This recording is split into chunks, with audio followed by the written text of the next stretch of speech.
దేవునికి స్తోత్రములు. ఈ వర్తమానం ఉంచిన నా సహోదరి సహోదరులకు ప్రభువైన యేసుక్రీస్తు వారి పరిశుద్ధమైన నామములో శుభములు ఆశీర్వాదము కలుగును గాక. ఈరోజు వాక్యాంశము పెండ్లి వస్త్రము లేదా వాక్య భాగము మత్తయి సువార్త 22వ అధ్యాయము 12వ వచనము. స్నేహితులారా, ఈ వాక్యాన్ని చదువుతుండగా మీరందరూ శ్రద్ధగా వినాలని మనవి చేస్తూ ఉన్నాం. మత్తయి సువార్త 22వ అధ్యాయము 12వ వచనం. స్నేహితుడా, పెండ్లి వస్త్రములు లేక ఇక్కడికి ఎలాగూ వచ్చితివి అని అడుగగా వాడు మౌని అయి ఉండెను.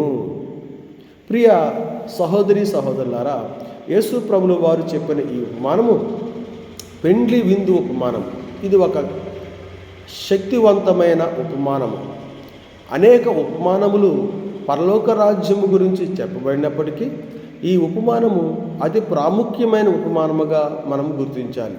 ఇందులో ఒక రాజు తన కుమారులకి పెండ్లి విందు చేసే సందర్భంలో మొదటిగా పిలిచిన వారు రాలేదు. తరువాత రాజు తన దాసులను పంపి వీధుల్లోనూ రోడ్ల మీద ఎవరైతే కనిపిస్తారో కనిపించిన వారందరినీ పిలవమని చెప్పిన సందర్భంలో చెడ్డవారు మంచివారు అందరూ వచ్చారు. విందు ఇల్లు నిండిపోయింది. కానీ ఇక్కడే ఒక మలుపు మనము చూడగలము. రాజు లోపలికి వచ్చి అతిథులను చూస్తుంటే ఒకడు పెండ్లి వస్త్రం లేకుండా కూర్చున్నాడు. రాజు అడిగాడు, స్నేహితుడా, పెండ్లి దుస్తులు లేకుండా ఎలా వచ్చావు? అడగగా అతడు ఏమీ మాట్లాడకుండా మౌని అయి ఉన్నాడు. తర్వాత రాజు, ఈ ఒక్కడిని బయటికి తీసుకువెళ్ళండి, కాళ్ళు చేతులు కట్టండి, చీకటి ఏడుపు కలిగిన చోటుకి పంపించండి, విసిరేయండి అని చెప్పడం జరిగింది. పిలుపు అందరికీ ఉంది. దేవుని విందంటే పరలోక రాజ్యం అందరికీ తెరిచి ఉంది. యేసు రక్తం ద్వారా రక్షణ, పాప క్షమాపణ, శాశ్వత జీవితము ఇవన్నీ ఉచితంగా అందుబాటులో ఉన్నాయి. ఎవరైనా రావచ్చు. మంచివారు కానీ, చెడ్డవారు కానీ, పాపులు కానీ, నీతిమంతులు కానీ, బలహీనులు కానీ, రోగులు కానీ, ఉన్నవాడు కానీ, లేనివాడు కానీ అందరూ పరలోక రాజ్యమునకు అర్హులే. రావడం మాత్రమే కాదు, వస్తే సరిపోదు, రాజు ఇచ్చిన పెండ్లి వస్త్రములను ధరించాలి. ఆ రోజుల్లో పెండ్లి వస్త్రాలు రాజు ఇచ్చేవాడు. రాజు గృహములో పెండ్లి జరుగుతున్నట్లయితే ఆ పెండ్లికి వచ్చే వారందరికీ కూడా రాజే వారికి వస్త్రాలు ఇచ్చేవారుగా చరిత్రను మనము గమనించగలం. అయితే ఈ వ్యక్తి ఎందుకు ఆ పెండ్లి వస్త్రాలు ధరించలేదు? అతడు తన సొంత దుస్తులతో వచ్చాడు. అంటే తన సొంత నీతిని, తన సొంత ప్రయత్నాలను ఆధారం చేసుకొని వచ్చాడు. పెండ్లి వస్త్రం అంటే ఏంటి? బైబిల్ ప్రకారముగా పెండ్లి వస్త్రం అంటే యేసుక్రీస్తు వారి యొక్క నీతి. యెషయా గ్రంథము 64వ అధ్యాయము 6వ వచనం ప్రకారము మన సొంత నీతి, మన సొంత పనులు మురికి గుడ్డ లాంటివి అని ప్రభువారు అన్నారు.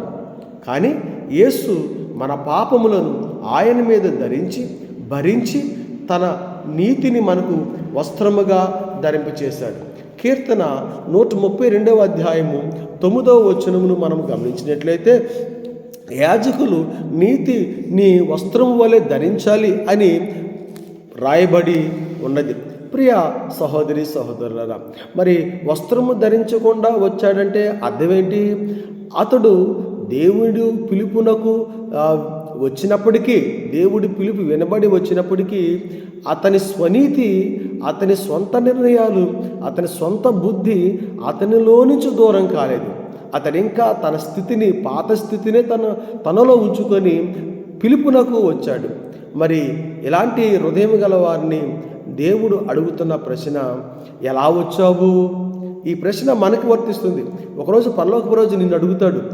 ఆయన నీవు వస్త్రములను ధరించుకోలేని స్థితిని చూసి నీవు ఇక్కడికి ఎలా వచ్చావు, వస్త్రములు లేకుండా ఎలా వచ్చావు అని అడిగినప్పుడు ఈ వ్యక్తి వలె మౌనముగా ఉన్నట్లయితే ఈ వ్యక్తికి పడిన శిక్ష మనకిని తప్పదు అని మనం అర్థం చేసుకోవాలి.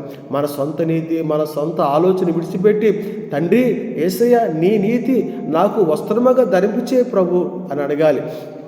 ఈ ఒక్కడు ప్రభు చేత ఎందుకు నెట్టివేయబడ్డాడు? అనేక మంది ప్రజలు ఉన్నారు కదా, ఈ ఒక్కడే ఎందుకు నెట్టివేయబడ్డాడు? నెట్టివేయబడిన గల కారణాలు ఏంటి అని ఆలోచిస్తే 3 విషయాలు ఇతనిలో ఉన్నవి.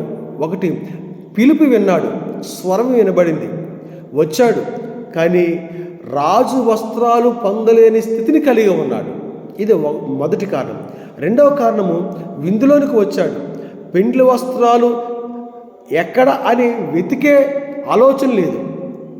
మూడవ గుణం, తన చుట్టూ పెండ్లి వస్త్రాలు ధరించుకున్న వారందరినీ చూస్తున్నాడు, కానీ ఈ వస్త్రాలు నాకు కావాలి, ఈ వస్త్రాలు నాకు అవసరం అనే ఆలోచన, వస్త్రాల మీద తన దృష్టి లేదు. ఈ కారణాల చేత అతడు దేవుడు ఇచ్చే నీతి అనే వస్త్రాలు పొందుకోలేకపోయాడు. ప్రియ సహోదరి, మరి నీకు నీతి అనే వస్త్రాలు, దేవుని వస్త్రాలు ఉన్నాయా? లేకపోతే ఇదే అనుకూల సమయం, యేసయ్య నిన్ను పిలుస్తూ ఉన్నాడు, రా. యేసు ప్రభువారు ఆయన వస్త్రం నీకు ధరింప చేస్తాడు, ఆనంద సంతోషములు నీకు ఇస్తాడు. ఆయన ఎప్పుడూ కాదనడు. ఆయన లేకుండా మనం ఎప్పుడూ సరిపోమండి. యేసు ప్రభువారు వస్త్రము లేకుండా మనం ఎప్పుడూ సరిపోము. ఆయన మనకు శాశ్వత జీవం. ఆయన యొద్దకు వెళ్ళి మరి మనము ఆయనతో సంతోషంగా ఉండాలని ఆయన ఆశిస్తూ ఉన్నాడు. ఈ దినము ప్రభువారు మీకు తన వస్త్రములతో మిమ్మలను కప్పి ఆశీర్వదించును గాక. ఆమేన్.